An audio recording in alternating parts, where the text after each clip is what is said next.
Hello everyone, this is Defense Politics Asia, and this is the summary for the day of 264 to 265 for the 14th and 15th of November. And as because I recorded this a bit late, so it's already coming to the evening in Ukraine, so there will be information that is coming from the 16th of November, which is now.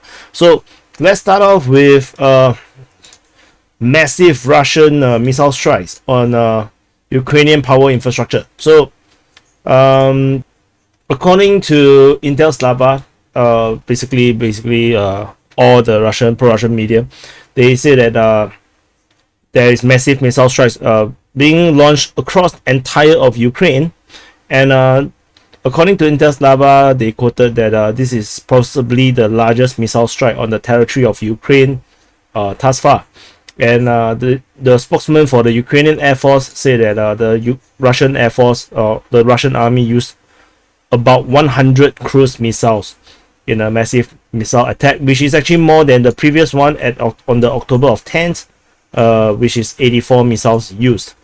And on top of the missiles, there's also mass suicide drone strikes reported across Ukraine. And the numbers came out. The Ukraine Air Force claimed that they have shot down 73 out of 90 missiles. So the Ukrainian Air Force claims that they have shot down 73 out of 90 cruise missiles, and they shot down 10 of the suicide drones. So sounds incredible. What to me, the air defense of Ukraine is looking like it's epically powerful to take down like 70% of the missiles. This is quite incredible. And then somehow there is a missile falling into Poland. So there is this Russian-made missile, as per quoted in the AP news. A Russian-made missile fell into, now I'm going to slaughter Polish words, Przewodow. Przewodow. So not laughing matter, because 2% died due to this missile falling into Poland, and actually, and this is prompted emergency meetings of G7 and NATO and in Poland as well. So, and Polish foreign ministry identified the weapon as to be made in Russia. They never say it's Russian, but they only say that it's most probably made in Russia. So, and the Russian Ministry of Defense, in reaction to the news reporting saying that this is a Russian missile attack on Poland, they claim that the Polish mass media and the officials are deliberately provocating to escalate the situation, saying that the Russian had not fired any strikes in the area near the Polish-Ukrainian border. And in the latest information, I read that there is no strikes within 35 kilometers of the border. So 35 kilometers is pretty far. Let me zoom out a bit more. So 35 kilometers is around here. So still not far enough to cover Lviv. But it's far enough to make some sense that you shouldn't shoot anything so near to the border you don't want to accident to happen while accidents still happen.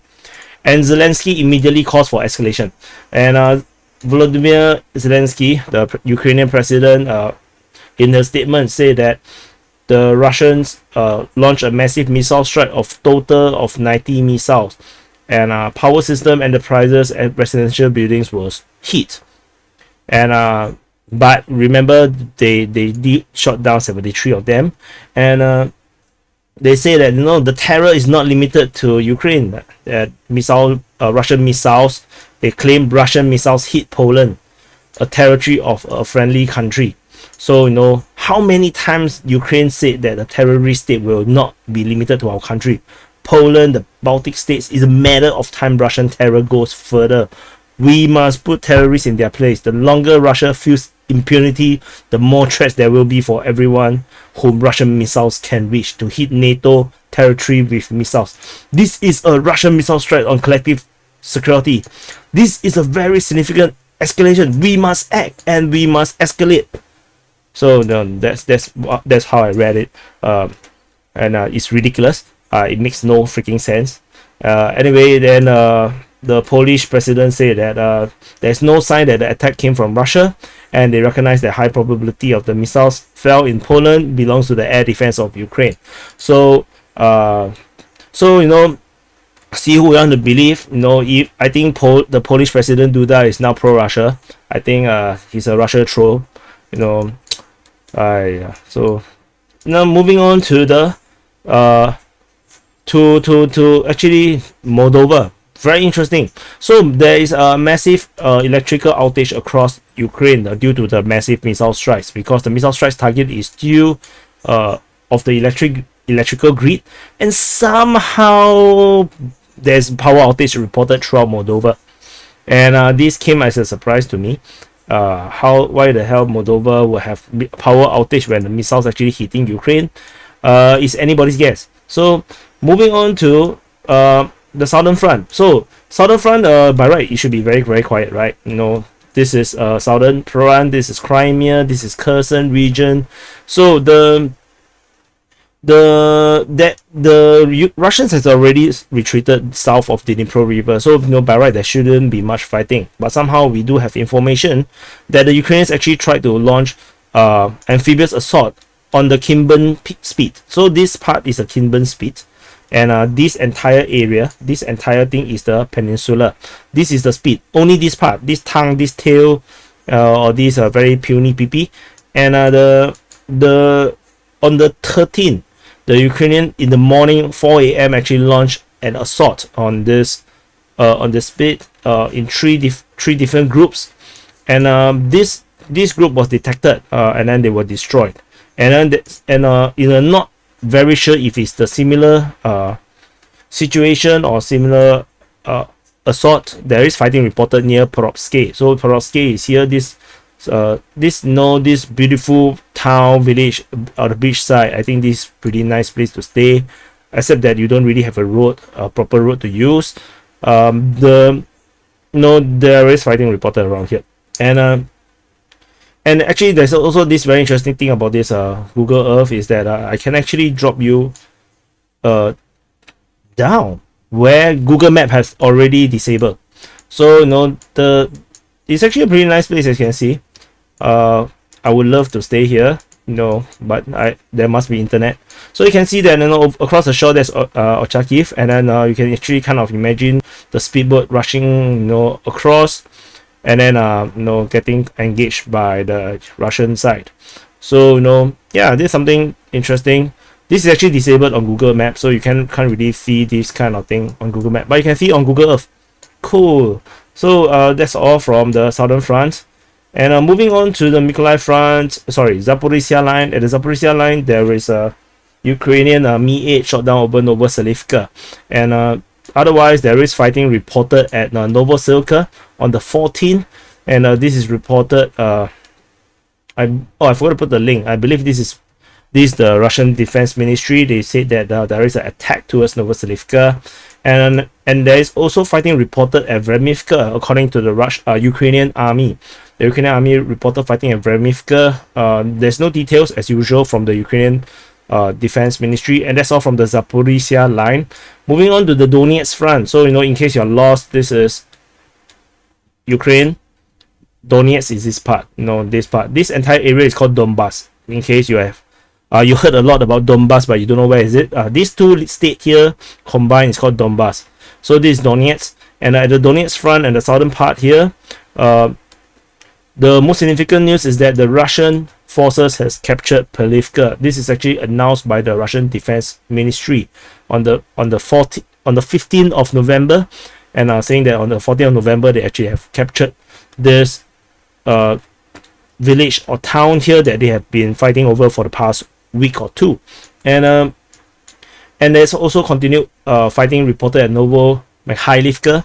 on the 14th and on the 15th. The Ukrainians launched a counter-offensive towards Stepney, in the direction of Stepney. The fighting is actually not here. In the direction, the Russian Defense Ministry did not indicate exactly where. They only say that it's in the direction of Stepney. So the Ukrainians are trying their best. And moving to the Marinka region, there is fighting reported at Marinka on the 14th, and there is somehow fighting reported at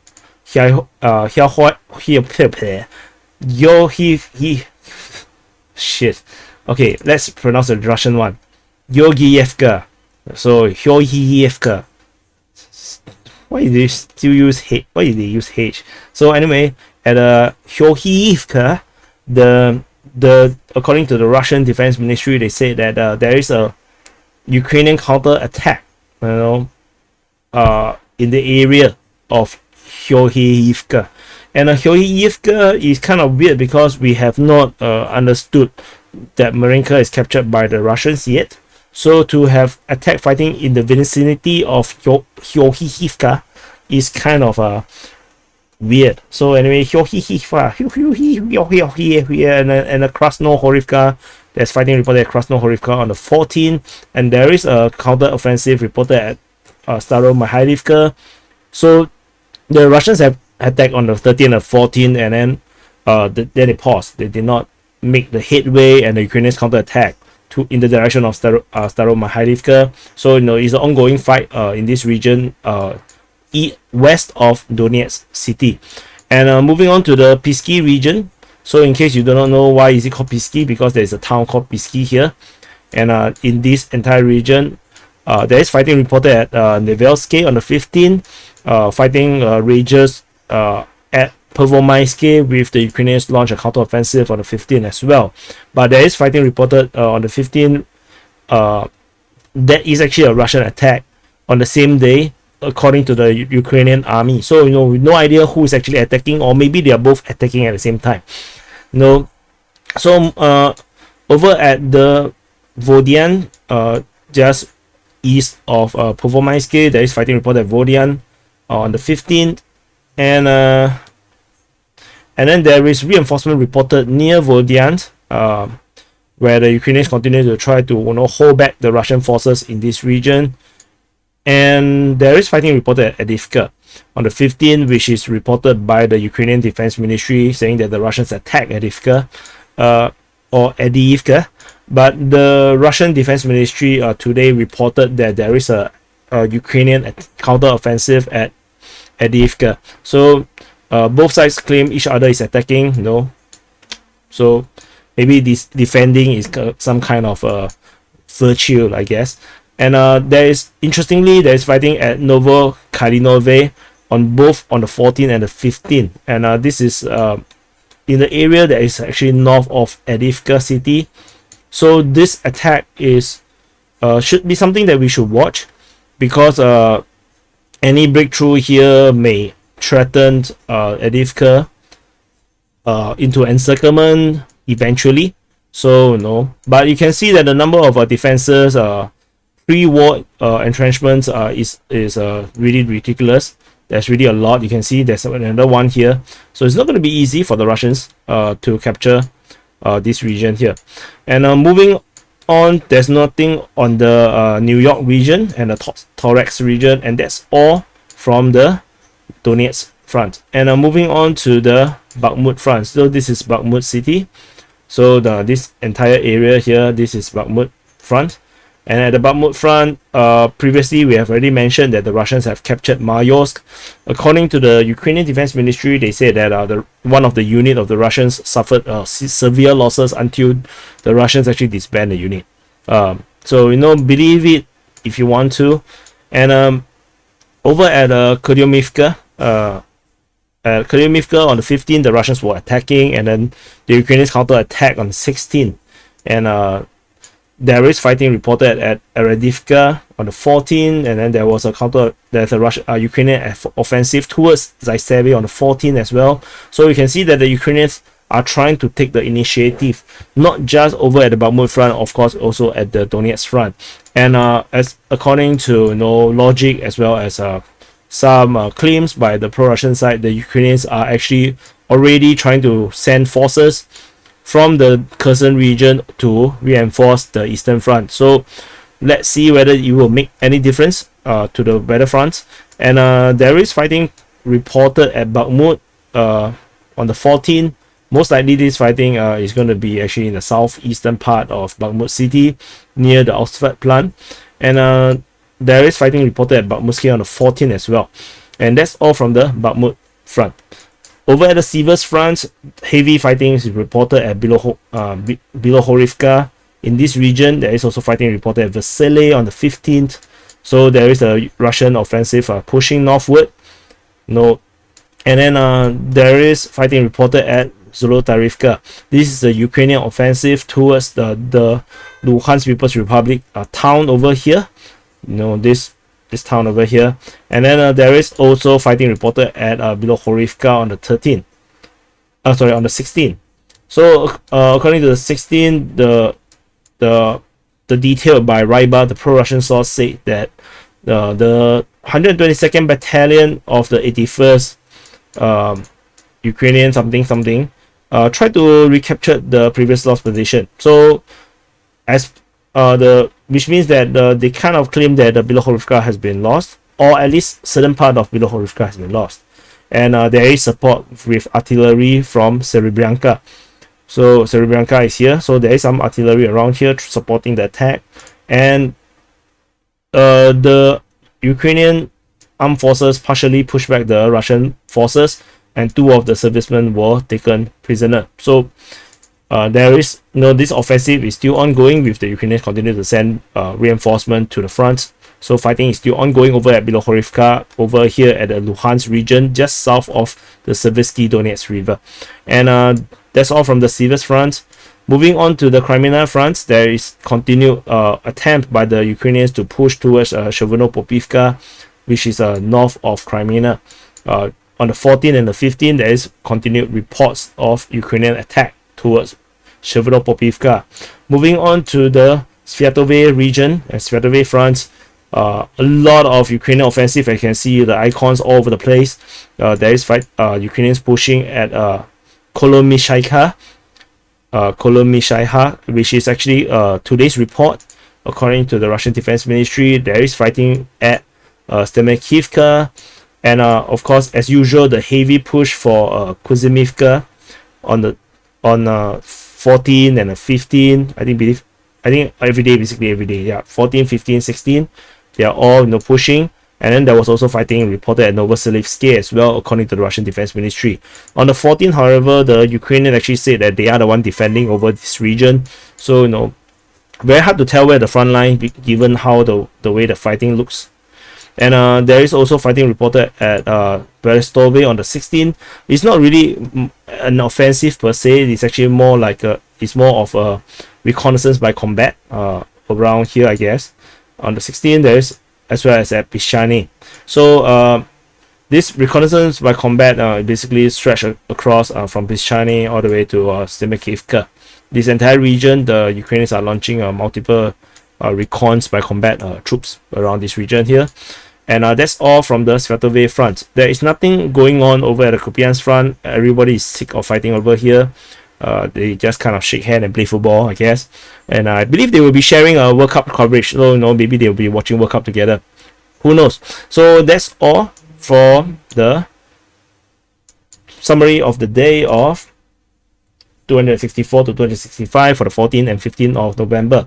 And please check out the description below. There are the Discord channel for you to join if you want to support my work with your hard-earned money. There is the coffee, coffee.com, ko-fi.com. In coffee.com, I will get 100% of the money. If you prefer Patreon, Patreon actually takes a cut. I believe it's 10%. Most of the supporter, the subscription supporters are actually on Patreon. And also, do check out what else? The war channel, DPA war channel. Please subscribe over there, because eventually all the war coverage is going to be moved over there. So I will need to build a channel up before I can actually push all the content over there. So do help me and to build DPA together, and I will see you in the next update.